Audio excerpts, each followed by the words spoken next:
እግዚአብሔር በእነዚህ ካህናት በእነዚህ ዘማውያን በእነዚህ አመንዝራዎች በእነዚህ ገንዘብ ወዳጅ ጳጳሳት በእነዚህ ዘረኞች አድሮ እንዴት ይኖራል? ቤተ ክርስቲያኒቱማ ከቀረች ስንት ዓመቷ የሚሉ ሰዎች መንደር ለመንደር እየገቡ እንዲህ የሚያደርጉ የማይድን በሽተኛ ምንን ይጠላል አለ? ባለ መድኃኒትን ይጠላል። ክርስትናን የሚጠሉ ካህናትን የሚጠሉ አባቶቻችንን የሚጠሉ ማህሌቱን የሚጠሉ ሰዎች ካሉ የማይድኑ በሽተኛዎች ናቸው። አሁን አንዳንድ ሰው አሁን በሞት ያፈርሶንላችሁ እንደ ምንስ ቢሆን ፖሊስ መሳሪያ ይዞ ምላጭ ሰው አቀባብሎ ፊት ቆሞ እስኪ እንደው ዝም ብለሽ ትላታለህ ትላለህ። እንግዲህ ዶክተር ሲያዝህ ትውጣለህ። ካህን ስገድ ሲልሽ አትልም። ፖሊስ ሲያዝህ 30 ሜትር ቢሆን በጉልበት ተንበርክከህ ትሄዳለህ። ካህን ሲያዝህ በጉልበት ተንበርክከህ እንኳን ስግደት አትሰግድም ማለት ነው።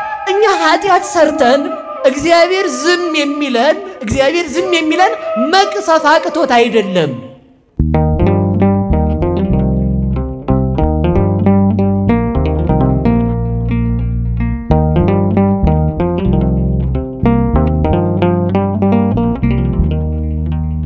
እስከዚህ ሰዓት ያደረሰን ሕያው እግዚአብሔር አምላካችን ለስም አጠራሩ ክብርና ምስጋና ይድረሰው።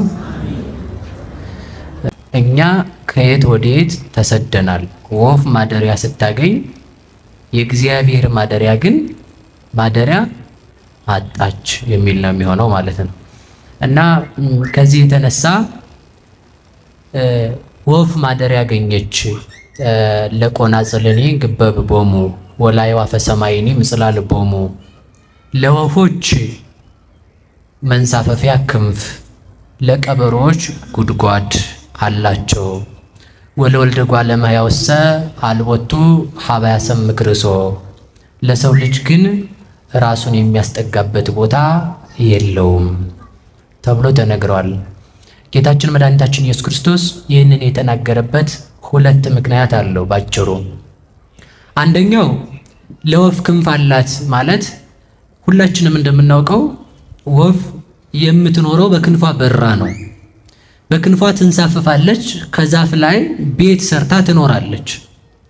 ቀበሮችም ቀን ሰው በሚያገኛቸው ጊዜ ገብተው የሚውሉበት ፀሐይ እንዳይመታቸው፣ ሌሊትም ከሌሊት ቁር የሚድኑበት ከሌላ አራዊት የሚጠበቁበት ጉድጓድ አላቸው።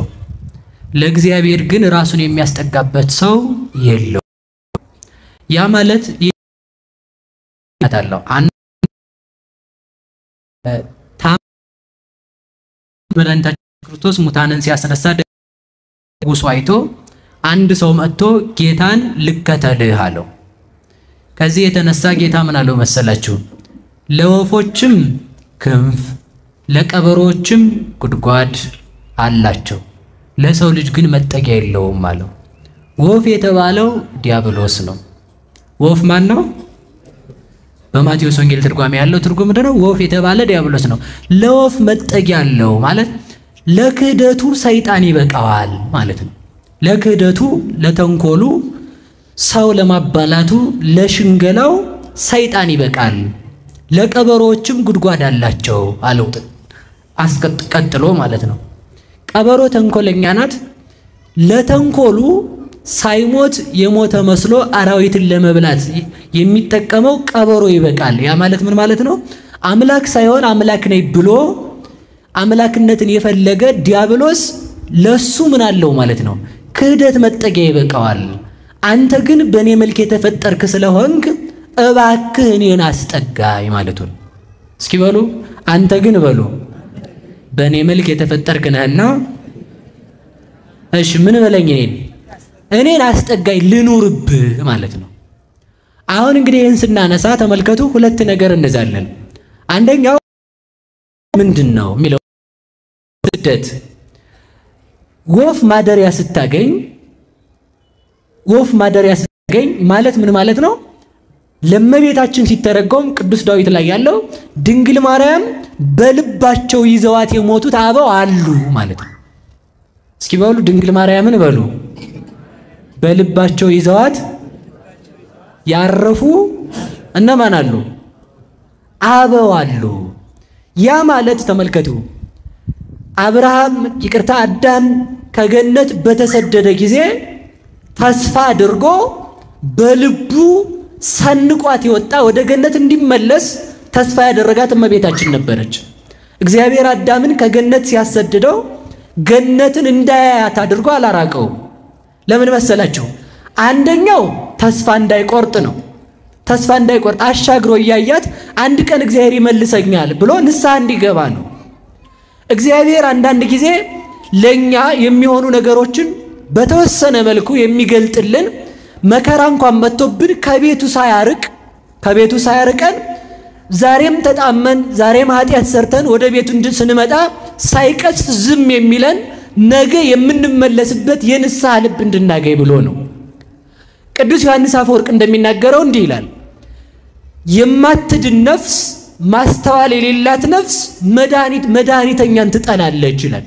ማስተዋል የሌላት ነፍስ የማይድን በሽተኛ ባለ መድኃኒትን ይጠላል። የማይድን ማስተዋል የሌለው ሰው መድኃኒት ይጠላል። ሰው ቢያንስ ተመልከቱ እግዚአብሔርና ከሰው እግዚአብሔርን ማመን አለበት አይደል እንዴ?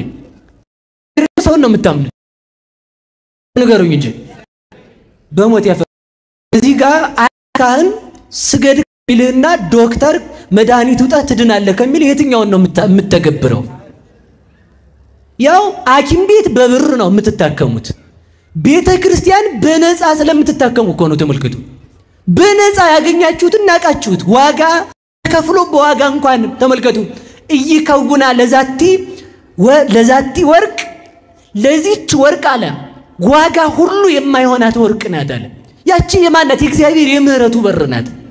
የእግዚአብሔርን የምህረቱን በር በትዕቢተኝነት ዘግተን ተመልከቱ ዶክተር ሲያዝህ ትውጣለህ። ካህን ስገድ ሲልህ አትልም።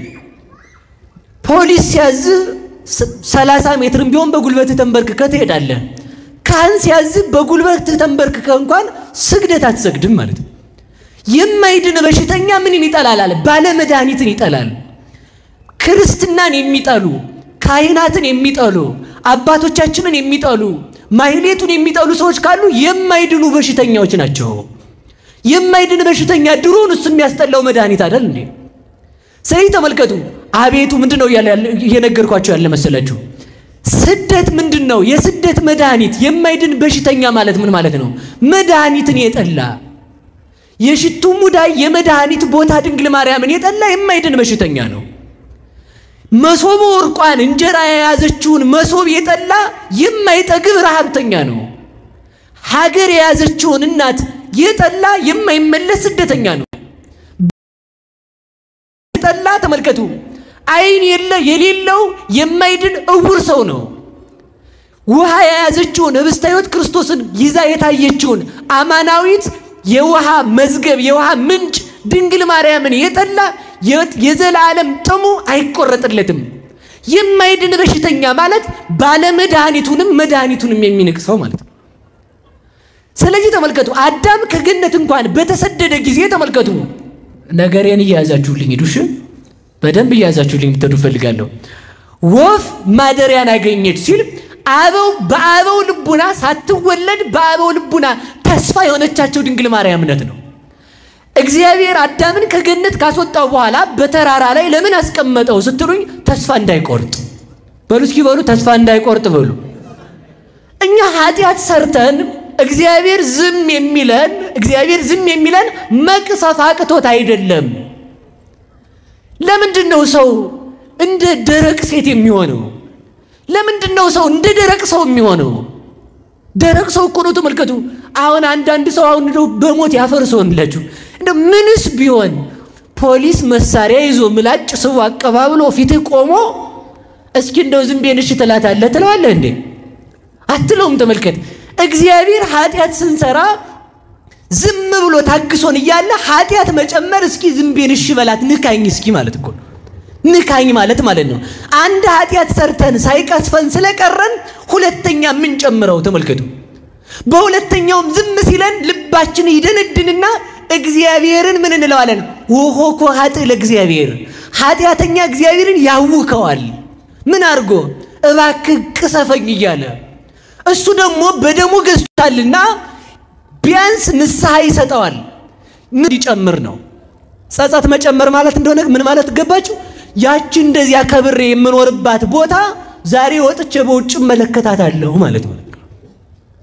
ስለዚህ ጸጸት ያለው ሰው ቀድሞ የነበረባትን ኃጢአት ሲሰራ እግዚአብሔርን የሚያስብ ሰው ማለት እግዚአብሔር እንደሚመራው የሚያስብ ሰው ለንስሐ የሚነሳ ሰው ምን ይመስላል? ማደሪያ እግዚአብሔር አገኘ ማለት ነው። እግዚአብሔር እንዲያድርብን መልካም ፈቃዱ ይሁንልን። ስለዚህ ተመልከቱ፣ ባጭሩ ወደ ነገር ይልሰዳችሁ። አዳም እንኳን ከገነት ሲወጣ ወደዚያች ወደ ገነት ርስቱ እንደሚመልሰው ተስፋ ያደረገው ማንን ነበረ? ድንግል ማርያምን ነው።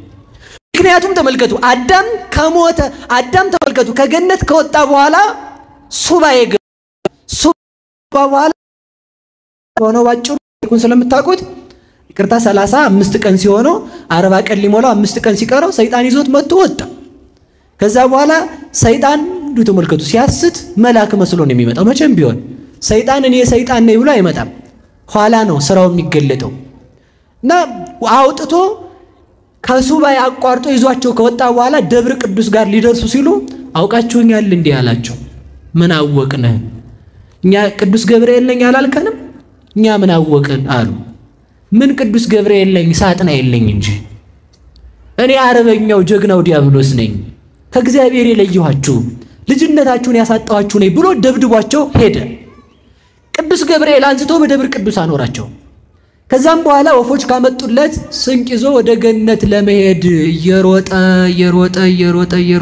ከወፎቹ ጋር በእግር ሲሄድ ገነት በሯ ተዘግቷል። መግቢያ አጥቶ እዛ ሲንጓለል ሰይጣን አገኘው። አሁንም ደግሞ በድንጋይ አናቱን አለው ማለት ነው። ያ ድንጋይ አናቱ ላይ 3 ቀን እንደ ቤት ሆኖ ሰነበተ ይላል። በሶስተኛው ቀን ከጎኑን ውሾክ ወግቶት ደም የፈሱ አይቀርም መስዋዕት ለእግዚአብሔር ለጌታ ያቀርባለሁ አለ። ተመልከቱ፣ ሰው በኃጢአት ውስጥ ሆኖ እንኳን እግዚአብሔርን ማየት ከቻለ የተባረከ ሰው ነው። በኃጢአት ውስጥ ሆነን ቢያንስ እግዚአብሔርን ማሰብ ማለት ነው። አሰበ። ምንድነው ያደረገው መሰላችሁ? ደም የፈሱ አይቀርም ለጌታዬ መስዋዕት ላቀርብለት ብሎ ደሙን ወፎቹ ካመጡለት ስንቅ ጋር ለውሶ አቀረበው። የዚህን ጊዜ እግዚአብሔር አንድ ተስፋ ሰጠው። ባንተ ደም ዓለም አይድንም፣ እንደ ተሰደድክ ተሰድጄ ጎንን እንደ ተወጋ ተወግቼ በራእሾክ እንደወጋ አክሊለ ሦክ ደፍቼ 5 ቀን ተኩል ሲፈጸም ከልጅ ልጅህ ተወልጄ ከድንግል ማርያም አድንሃለሁ አለው። ይችን ስንቅ ይዞ ወደዚህ ዓለም መጣ አዳም። ያቺ ማናት? ባሉ ድንግል ማርያም በሉ እንጂ ያችን ስንቅ ይዞ ነው አዳም ሲሰደድ የስደቱ መመለሻ ድንግል ማርያምን ይዞ ነበረ። ስለዚህ ተመልከቱ ከአዳም በኋላ የተነሱት ደጋግ ነቢያት እነ ዳዊት እነ ቅዱስ ኢሳይያስ እነ አብርሃም እነ ይስሐቅ እነ ያዕቆብ ተመልከቱ በተስፋ ድንግል ማርያምን በልባቸው ሰንቀው ነበር የሞቱት። ድንግል ማርያም እንኳንስ ተፈጥራ ሳትፈጠር እንኳን አበውን እያጽናናች ማደሪያ ያገኘች እናታችን ናት ነው። ምን ያገኘች ባሉ ንገሩኝ እንጂ በቃ ከአብርሃም በላይ ለድንግል ማርያም ማደሪያ አለ እንዴ? ዳዊት እንኳን እኮ አለ ተመልከቱ፣ ጭንቅ ነገር ከበበኝ የሞት ጣርም ያዘኝ ማን የርግብ ክንፍ በሰጠኝ አለ። የርግብ ክንፍ ከሞት ያድናል እንዴ? አያድንም እኮ ተመልከቱ። ርግብ የተባለችው ድንግል ማርያም ናት። ስለዚህ ተመልከቱ መጨረሻ ላይ ምን አለ መሰላችሁ? ኢታሃድጋ ውስተ ሲኦል ለነፍሴ ነፍሴን በሲኦል አትተዋትም ብሎ እንደገና ተመልከቱ ተስፋ አድርጎ አበው ነቢያት ተስፋ አድርገው በልባቸው ሰንቀው እንደሆኑ አምነው ሞቱ። ድንግል ማርያምም ተመልከቱ ተወልዳ አባቶቿን አዳነቻቸው። አዳምና ሔዋን ዳዊት የእመቤታችን አባት ቢሆንም ድንግል ማርያም ዳዊትን ካልወለደችው መዳን አይችልም። አብርሃም የእመቤታችን አባቷ ቢሆንም እመቤታችን አብርሃምን ካልወለደችው አይድንም። አዳም የድንግል ማርያም አባት ማርያም አዳም መዳን አይችልም። ስለዚህ ተመልከቱ ክርስቶስ እንኳን ሲሰቀል በቀራንዮ ተመልከቱ ቀራንዮ ላይ መስቀሉ ሲቆም የወይራ እንጨት ነበረ። ያንን ሲያወልቁት ክፍተት አገኙ መሬት ውስጥ። ያዛ ወይራ እንጨቱ ውስጥ ላይ ያለው የአዳም ራስ ነበረ። ለዚህ ነው ክርስቶስ መስቀሉ ላይ ሆኖ መስቀሉ ስር የሰው ጭንቅላት ያላችሁ አይደል ስዕል ሲሳል ያ የአዳም ራስ ነው። ክርስቶስ መስቀሉ ላይ ተሰቅሎ በክርስቶስ ደም የድንግል ማርያም ዝድበሩ ተስፋ አበው እሷን የሰጠን መድኃኒዓለም የተመሰገነ ይሁን። ስለዚህ ሁሉንም አዳነቻቸው። ስለዚህ ተመልከቱ አዳም የተሰደደው እግዚአብሔር ነው። እስኪ በሉ አዳም የተሰደደው በሉ ከማን ነው? ያንን ከየራቀው እግዚአብሔር ከማን ጋር ማድረግ አለበት? ከአዳም ጋር። ሰው ስደት የሚባለው ተመልከቱ ሰው ስደት ምንድነው? አሁን ብዙ አይነት ስደት አለ አይደል? ብዙ አይነት ስደት አለ። ከጽድቅ መሰደድ አለ፣ ከኃጢአት መሰደድ አለ፣ ከእግዚአብሔር መሰደድ አለ፣ ወደ እግዚአብሔር መሰደድ አለ። ከሁሉም የሚከፋው ግን ከእግዚአብሔር መሰደድ ነው። እስኪ በሉ ከእግዚአብሔር መሰደድ በሉ። እሺ አዳም መጀመሪያ የተሰደደው ከየት ነው? ንገሩኝ እንጂ የተሰደደው ምኑ ነው ካላችሁኝ ህሊናው ብዬ መልስላችኋለሁ። እስኪ በሉ ህሊናው በሉ። የማን ህሊና ከማን ተሰደደ? የአዳም ህሊና ከእግዚአብሔር ተሰደደ። ተመልከቱ መለያየት የጋራ ቢሆንም እግዚአብሔር ረድኤቱን ከአዳም አነሳ። እግዚአብሔር አዳም ተመልከቱ የአዳም መኖር ከእግዚአብሔር ዘንድ ታጣ፣ ስደተኛ ሆነ። አዳም ስደተኛ ሲሆን ተመልከቱ ስደቱን የምትክስ አንድ እናት ታስፈልገዋለች። እሷም እናታችን ቅድስት ድንግል ማርያም ናት። አዳም በህሊናው ከእግዚአብሔር ጋር ተሰዶ ነበረ። ድንግል ማርያም ሐሳቧን ከእግዚአብሔር ጋር በማድረግ ለአዳም ቤዛ ሆነችለት። ለአዳም የስደቱ መመለሻ ሆነችለት። የመጀመሪያ የባህሪ ድህነት የሚባለው ከእግዚአብሔር ጋር መሆን ነው። እስኪ በሉ ከእግዚአብሔር ጋር በሉ። ምን ማለት መሆን? ከእግዚአብሔር ጋር መሆን እንዴት ነው ሲባል ደግሞ ተመልከቱ ከእግዚአብሔር ጋር መሆን እንዴት ነው ስትሉ አጠር አድርጌ ልንገራችሁ። አካላችን ሙት የሆነው ከህይወት ከእግዚአብሔር ሲለይ ነው። አካላችን መፍረስ የተፈረደበት ከማይፈርሰው ከእግዚአብሔር ሲለይ ነው። አካላችን በጨለማ የተዋጠው ከብርሃን ከእግዚአብሔር ሲለይ ነው። ሰውነታችን ሰላምን ያጣው ከሰላማዊው ከእግዚአብሔር ሲለይ ነው። ከእግዚአብሔር ሲለይ ተመልከቱ ይጠጣው የነበረ የማር ወንዝን አጣ። ይጠጣው የነበረ የወይን ወንዝን አጣ። ይጠጣው የነበረ የወተት ወንዝን አጣ። ያገለገልበት የነበረ የዘይት ወንዝን አጣ። ወዳጆቹ የነበሩ ጠላቶቹ ሆኑ። ስለዚህ የመጀመሪያ እግዚአብሔር አዳም ከእግዚአብሔር ጋር ሲጣላ የተጣለው ምኑ ነው ካላችሁ ህሊናው ብዬ መልስላችኋለሁ። እስኪ በሉ ህሊናው በሉ። ምኑ ነው የተጣለው? ህግ ከማፍረሱ በፊት የፈረሰበት ምኑ ነው? ህሊናው። ሰው ስለዚህ ምኑን መጠበቅ አለበት? አስቀድሞ ህሊናውን። ሰው ህሊናውን ከጠበቀ ከእግዚአብሔር ጋር መኖር ይችላል ነው። ስለዚህ የመጀመሪያ ተመልከቱ በዓለም ላይ ህሊናዋን ለእግዚአብሔር ጠብቃ ሰው ነው የበደለው። የበደለውን ሰው እግዚአብሔር ማደሪያ አጥቶ ከእግዚአብሔር ጋር የሚዋሃድ ህሊና በጠፋበት ዘመን እግዚአብሔርን በማሰብ ከእግዚአብሔር ጋር በመኖር ለዓለም ማደሪያ ለእግዚአብሔር ማደሪያ ለመሆን የተሰጠችን አማናዊት ቤት ድንግል ማርያም ናት። እሷን የሰጠን እግዚአብሔር ይመስገን። ቆዩ ልንደርስ ነው እንግዲህ። የሰው ህሊና ከእግዚአብሔር መለየት ከሆነ ስደት ማለት ከእግዚአብሔር መለየት ነው። ስደት ማለት ከእግዚአብሔር መለየት ከሆነ የመጀመሪያ ስደታችን የቀረልን በድንግል ማርያም ነው። ይሄን ነው መናገር የምፈልገው። የመጀመሪያ ስደታችን ወፍ ማደሪያ አገኘች። ኦፍ የተባለ ራሱ መድኃኒዓለም ነው። እስኪ በሉ መድኃኒዓለም በሉ። ወፍ ማን ነው? ንጹህ ወፍ የሚባለው መድኃኒዓለም ክርስቶስ ነው።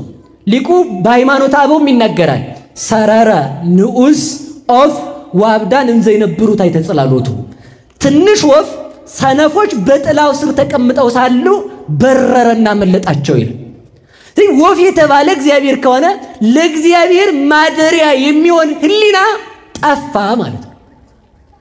እየሰማችሁ ነው? ለማን ማደሪያ የሚሆን ህሊናችን? የምን ማደሪያ ነው? እስኪ ገምቱ ዝም ብላችሁ። ህሊናችን ማን ነው የሚያድርበት? እግዚአብሔር ነው የሚያድረው? እርግጠኛ ናችሁ? ኋላ ጠይቃችኋለሁ መልሼ፣ ችግር የለውም። ስለዚህ ያንን እግዚአብሔር የተሰደደበትን ህሊና ወፍ የተባለ እግዚአብሔር የሚያድርበትን ንጹህ ህሊና ይዛ የተገኘች ድንግል ማርያም ናት። ምን ይላል መሰላችሁ? ቅዱስ አባ ጊዮርጊስ ዘጋስጫ ሲናገር እንዲህ ይላል። እግዚአብሔር ተመልከቱ፣ እግዚአብሔር ወደ መሬት ለመምጣት ወደ ሰማይ የወጣ ሕሊና ያስፈልገዋል። ወደ የት ለመምጣት? ወደ የት ለመምጣት? ወደ ሰማይ የወጣ ንጹሕ ሕሊና ያስፈልገዋል። እዚህ ዓለም ሆና እንተ በምድር ስራውያ ወበሰማይ አይጹቂያ አኗኗሯ በቤተ ክርስቲያን ሕሊናዋ ግን በሰማይ የሆነ እናት ድንግል ማርያም ናት። እግዚአብሔርን በማሰብ ብቻ የኖረች እናት ስለሆነች ተመልከቱ፣ በድንግል ማርያም ሕሊና እግዚአብሔር ታሰበ። ያ እሱን ያሰበችውን ሕሊናዋን ንጽህናዋን እግዚአብሔር አይቶ ተመልከቱ፣ ንጽህናዋን ቅድስናዋን አይቶ እግዚአብሔር ሊወለድ ቅዱስ ገብርኤልን ላከው ይላል።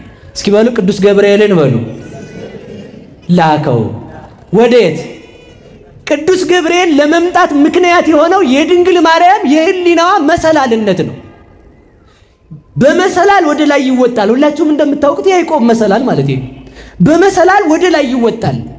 ወደ ላይ መጀመሪያ ሁላችሁ መሰላል ከላይ አይደለም የሚላከው፣ ከላይ ነው። ግድግዳው ስር ቆሞ ወደ ግድግዳው ነው የሚደረገው። ከዛ እንደዛ ሲደረግ ከታች መሰላሉ ከላይ ከደረሰ ከላይ ያለው ሰው ወዴት ይወርዳል? በመሰላሉ ወደ ታች ይወርዳል። የመሰላሉ ሁለት እንጨት የድንግል ማርያም ነፍስና ስጋዋ ነው። ምንና ምኗ? ነገሩኝ እንጂ ነፍስና ስጋዋ። የመሰላሉ እርከን የድንግል ማርያም ንጽህናዋ፣ ቅድስናዋ፣ ድንግልናዋ፣ ትህርምቷ የመሳሰሉት ነገሮች ናቸው። እነዚህ ላይ በእነዚህ እርከኖች ላይ ወረደ ማለት ምን ማለት ነው? በድንግል ማርያም እምነት እግዚአብሔር ሰው ሆነ። በድንግል ማርያም እምነት ለምን መሰላችሁ ይሄን ያልኳችሁ? እየሰማችሁ ነው? ሰው በዚህ ዓለም ትልቅ ነገርን ማመን ምንድነው? ነገሩኝ እንጂ ታይቶ የማይታወቅ ነገር አይታችሁ ታውቃላችሁ? እግዚአብሔርን አንደኛ ትልቅ እምነት የሚባለው ምን መሰላችሁ? እግዚአብሔርን እወልደዋለሁ ብሎ ማመን ራሱ ማለት ነው። ተደርጎ እኮ አያውቅም፣ ከዚህ በኋላም አይደረግም። ተወልዶም አያውቅም፣ ከዚህ በኋላም አይወለድም። እግዚአብሔርን ተወልጃለሽ ስትባል ያ ነው ትልቅ እምነቷ። እኛ በክህደት የተሰደድነውን በእምነት ወደ ከስደታችን መለሰችን ማለት ነው። በክህደታችን ምክንያት የራቀንን እግዚአብሔርን በእምነታችን ምክንያት እንዲያደር አደረገችልን። ዘካርያስ ሚስት ኖራው ተወልዳለህ ሲባል ሳያምን ቀረ። ድንግል ማርያም ግን ያለ ወንድ እንኳን ተወልጃለሽ ስትባል እንበለ ምክንያት አመነች። ለመኖሩ ምክንያት ከሌለው እሱን ለመውለድ እንኳን ከሷ በፊት ሰው የለም ከሌለ ያንን ማመን የመጨረሻው ትልቁ እምነት ነው ማለት ነው። ያንን በመመልከቱ የሕሊናችንን ስደት መለሰችልን። የሕሊናችንን ስደት እግዚአብሔርን በሕሊናዋ አሰበች። ያዙ በደምባችሁ። የመሰላሉ ላይኛው እርከን የድንግል ማርያም ሕሊና ነው። የመሰላሉ የታችኛው ድንጋዩ መሰላሉ የቆመበት ታችኛው ድንጋይ የእግዚአብሔር እጅ ነው። በሕሊናዋ ተመልከቱ እግዚአብሔር ኖሯል። ከታች ደግሞ አጽንቶ የሚጠብቃት ደግሞ እግዚአብሔር ራሱ ነበረ። ድንግል ማርያምን እናታችንን አጽንቶ የጠበቀልን አምላክ የተመሰገነ ይሁንልን። ስለዚህ እርከን እያሳዝንን ብዬ ነው ልመጣ ነው። ምን ይላል ቅዱስ አባ ጊዮርጊስ ዘጋስጫ? ወደ ሰማይ ለመውጣት አለ ተመልከቱ የተሰደደ እግዚአብሔር ነበረ። ከማን? ከሰው። ያ የተሰደደው እግዚአብሔር ከኛ ጋር እንዲሆን ከኛ ጋር ምን ያስፈልጋል? እሱን የሚይዝልን አዳራሽ ያስፈልገናል። በዚህ ዓለም ተመልከቱ፣ በዚህ ዓለም ለፍጥረታት ሁሉ መመኪያ የሚሆን ምንድነው? ማርያም ብቻ ናት።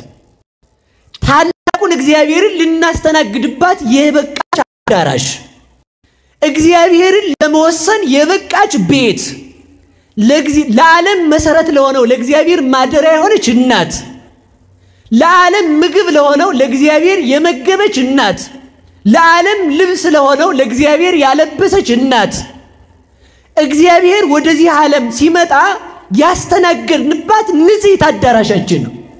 አዎ ቅዱስ ጳውሎስ ምን ብሏል? ክብር ወስብሐት ለኩሉ ዘሰናይ ምግባሩ። ደግ ላደረገ ነገር ሁሉ ምስጋና ይገባዋል። እስኪ በሉ ደግ ላደረገ ምን ይገባዋል? ንገሩኝ እንጂ አዎ ደግ ላደረገ ምስጋና ይገባዋል። እሺ ጥሩ። ደግ ያደረገ ማን ነው እንግዳ? ነቢያት ናቸው፣ ሐዋርያት ናቸው። አዎ ደግ አድርገዋል። ሐዋርያት ግን ደግ ቢያደርጉም ያበሉን የክርስቶስን ሥጋ ነው። ነቢያት ደግ አድርገዋል። አዎ ነቢያት የገለጡልን የሰበኩልን ክርስቶስን ነው። ካህናትም ደግ አድርገዋል። አዎ የተላኩት ለእግዚአብሔር ስለሆነ። ከዚህ ሁሉ በላይ ግን ተመልከቱ፣ ከዚህ ሁሉ በላይ ግን ለነዚህ ሁሉ መሰረት የሚሆን ክርስቶስን ይዘ ደግ ያደረገው ማርያም ናት። ድንግል ማርያምን የሚሳደብ ያችሁ ቅዱስ ጳውሎስ እንደተናገረው እንዲህ ብሏል። ወበዳህሪ መዋዕል ይመጻት እኮያት በመጨረሻው ዘመን መጥፎ ትውልድ ይመጣል ብሏል። እስኪ በሉ በመጨረሻው ዘመን መጥፎ ትውልድ ይመጣል። እላልቡ ሟኮቴት ምስጋና የሌላቸው መመስገን የሚገባት ድንግል ማርያምን ያላመሰገኑ ያበላቻቸውን መሶብ አንቲውቱ መሶብ ወርቅ ያላከበሯት ለበሰቻቸውን ተራሉ በትዕቢት ከቅዱሳን እኛ እንበልጣለን የሚሉ የቅዱሳንን የሩባቸውን ምግባር የሌላቸው እንዲህ አይነት ትውልድ ይመጣል አለ። ስለዚህ እኛ ግን ድንግል ማርያምን እናከብራታለን። ስለዚህ ተመልከቱ ስደት በሉ እስኪ። የመጀመሪያው እግዚአብሔር ከምንድነው የተሰደደው? ከህሊና በሉ እንጂ። ድንግል ማርያም እግዚአብሔርን በምን ያዘችልን? በህሊናዋ። ያ ምን ሆነን ካላችሁ ለዓለሙ ሁሉ መሰረት ሆነ። ከእግዚአብሔር ጋር የተጣላ ሰው ነበረ፣ እግዚአብሔር የሚያድርበት ሰው አገኘን። ስለዚህ ተመልከቱ በዚያ በድንግል ማርያም ህሊና እግዚአብሔር አደረ። ለዚህ ነው ቅዱስ አባ ጊዮርጊስ ጋስጫ ደግሜ ልመልሳችሁ ሲናገር ምን ይላል? እግዚአብሔር ይወለድ ዘንድ ድንግል ማርያምን አላሳረጋትም ማለት። እግዚአብሔር ምን ይል ዘንድ ምን አላላትም? አላሳረጋትም።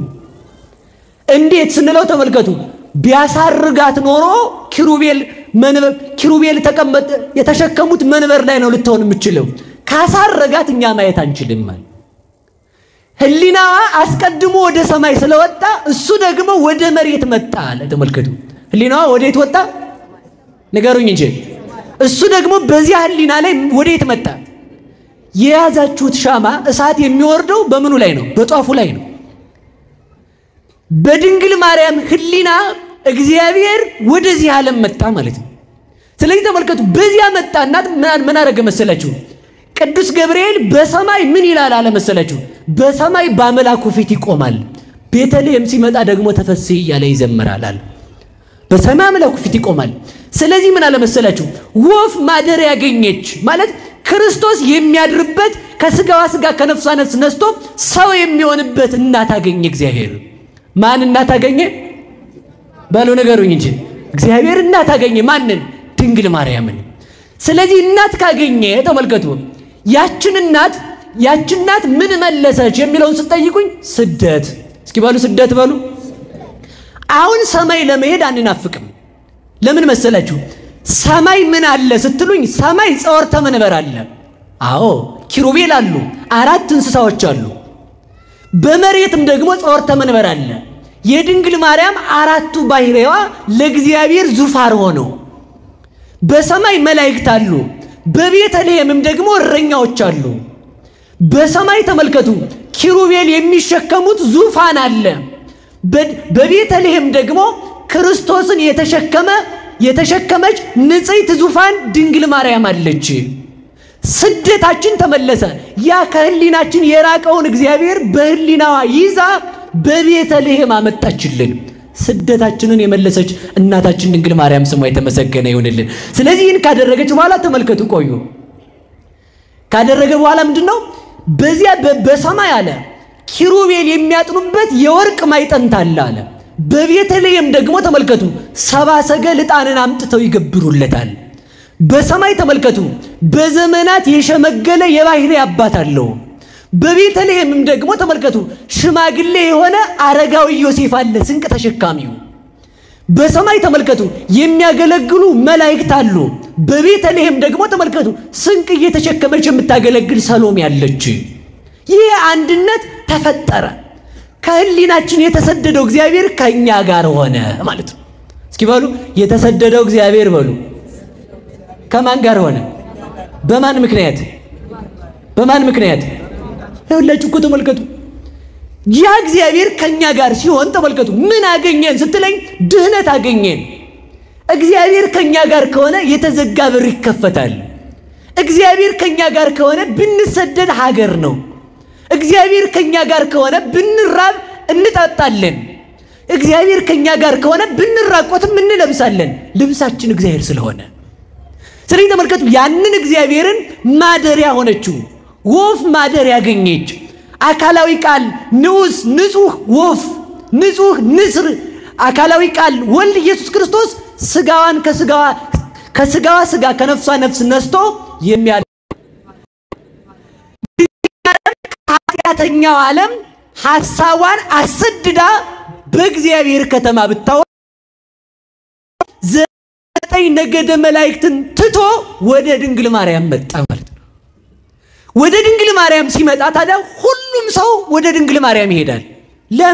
ለምን ካል ተመልከቱ፣ ክርስቶስ የሚገኘው ከድንግል ማርያም ስለሆነ። በሉ ክርስቶስ የሚገኘው ከማን ነው? ንገሩኝ። ከድንግል ማርያም ነው። በጣም አንድ ኃይለኛ አውሬ አለ በዚህ ዓለም 70 ቀንድ ያለው። አይታችሁ ታውቃላችሁ? ይቅርታ 70 ክንድ ቀንድ ያለው ማለት ነው። ስንት ክንድ አይታችሁ አታውቁም አይደል? መጽሐፉ ላይ ነው ያለው። እንግዲህ ሄዳችሁ እዩት። ምንድነው የሚባለው? ሬን የሚባል ነው ክንዱ።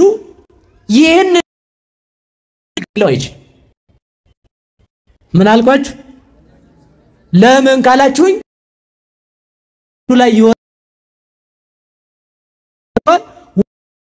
ሲመጡ ይወድቅባቸዋል፣ ይሰበራሉ፣ ይሞታሉ። ይህንን አውሬ መያዝ የሚቻለው በአንድ ምክንያት ብቻ ነው። እሱም በሴት በምን ነገር ምን አላችሁ? በሴት የአውሬ ይታለላል። ተመልከቱ፣ ማንም አዳኝ አይነካውም። ግን ምን ያደርጋል? ሰው ጥበበኛ አይደል? አውሬውን ለመግደል ከፊቱ ቆንጆ ሴት ማስቀመጥ። ያውን ቆንጆ ሴት ስላችሁ እንደዛ እንዳይመስላችሁ አደራችሁ። እዛ ጋር አልገባም አሁን። እሺ ምንድነው ቆንጆ ሴት ያስቀመጡና እዛ የአውሬ ያችን ሴት ዝም ብሎ ትክ ብሎ ያያታል። ዝም ብሎ ትክ እያለ ሲያይ እኔ እንጃ ብቻ ያው አልነበርኩም ወይም አልጠየቅኩትም፣ ግን ምኗን እንደሚያደንቅ ግራ ነው የሚገባኝ። ሴቲቱን እያየት ነው ትክ ብሎ ማየት፣ ዝም ትክ ብሎ ማየት። እዛ አዳኞች ቀስቀስ አይልማ፣ ከኋላ መጥተው በጦር ወግተው ይገድሉታል። አዳኞች እሱን የሚፈልጉበት ምክንያት ከሱ ከሰውነቱ ሽቱ ይገኛል። ምን ይገኛል? ባሉ ነገሩኝ እንጂ ያንን ሽቱ ለማግኘት ግዴታ ማንም መግደል አለ። ባሉ ሰውየው ማን አውሬውን በሉ እንጂ አውሬው ደግሞ የሚሞተው በሴት ነው። ስለዚህ ተመልከቱ፣ ሴት የተባለችው እናታችን ቅድስት ድንግል ማርያም ናት። አውሬው ሴቲቱን ትክ ብሎ እያየ አዳኞች ያዙት። እግዚአብሔር ወደ ዓለም ሲመጣ ሰውን ለማዳን የድንግል ማርያም ውበት ስቦት ወደዚህ ዓለም መጣ። የድንግል ማርያም ውበት ለእግዚአብሔር የሳበው ውበት ነው። የድንግል ማርያም ውበት የእግዚአብሔር አፍንጫ ያሸተተው መዓዛ ነው። የድንግል ማርያም ድንግልና ተመልከቱ፣ ምንድነው? ወሰምረ መዓዛ ዚአኪ ዋፍቃኪ ግባትሽን ወደደ።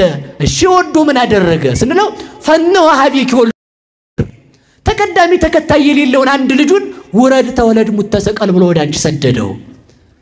ከዛስ ተመልከቱ ወደ ድንግል ማርያም መጣ። ያ የማይሞተው ሬን ተመልከቱ፣ ቀንድ የእግዚአብሔር የመለኮቱ ምሳሌ ነው። ሬን የእግዚአብሔር ወልድ ምሳሌ ነው። ድንግል ሴቲቱ የድንግል ማርያም ምሳሌ ናት። ያ አውሬ ሴቲቱን እያየ እንደሞተ ተመልከቱ። ድንግል ማርያም እግዚአብሔር የድንግል ማርያምን የሥጋዋን ንጽህና እያየ ዓለምን ለማዳን ከድንግል ማርያም ሰው በሆነ ጊዜ አዳኞች አይሁድ ይዘው ገደሉት ማለት ነው። ሰው የሆነው ከማን ነው ካልከኝ ከድንግል ማርያም። የማይሞት አይደል እንዴ? ኃያል 70 ክንድ ቀንድ ያለው አይደል እንዴ ካልከኝ ደግሞ ምን ብዬ መልስላለሁ? አዎ ነው። የማይሞተው እግዚአብሔር ድሮንስ እግዚአብሔር ሞተ እንላለን እንደኛ? የማይሞተው እግዚአብሔር በሥጋ ሞተ እንላለን እንጂ። ከዚያ ተመልከቱ ከሰው ሽቱ ይወጣል። እስኪ በሉ ሽቱ በሉ፣ በሞቴ ነገሩኝ። ይሄ ደግሞ ክርስቶስ አካላዊ ቃል ወልድ ኢየሱስ ክርስቶስ ሰው ሆኖ ያስተማራት ወንጌል ናት። ሽቱ የተረጨ ሰው የሰውን አንገት ዘወር ያደርጋል። ሽቱ የተረጨ ሲያልፍ አይደል መዓዛው ምን አይነት ሽቱ ነው ያስብላል። ክርስቶስም ተመልከቱ የጠመመውን የሰውን አንገት የሰውን የሃይማኖቱን አንገት ወደ መንግስተ ሰማያት ዘወር ያደረገባት መልካም ነገር መጣ። እየሰማችሁ ነው? ከደስታ ቀጥሎ ሐዘን ይመጣል። እስኪ በሉላችሁ ከደስታ ቀጥሎ በሉ ምን ይመጣል? ምን ይመጣል? ከሐዘን ቀጥሎ ምን ይመጣል? በቃ በዚህ ዓለም ቋሚ ደስታ የለም፣ ቋሚ ሐዘን የለም። ቋሚ ጠላት የለም፣ ቋሚ ወዳጅ የለም። ቋሚ ሀገር የለም፣ ቋሚ ነገር የለም። ቋሚ ነገር እግዚአብሔር ብቻ ነው። ቋሚ ነገር ድንግል ማርያም ብቻ ናት።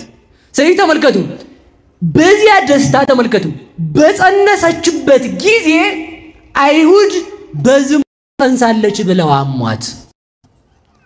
እኔ ይሄ በጣም ይከብደኛል ለኔ ላቲስባት ክብር ይግባትና ማለት ነው።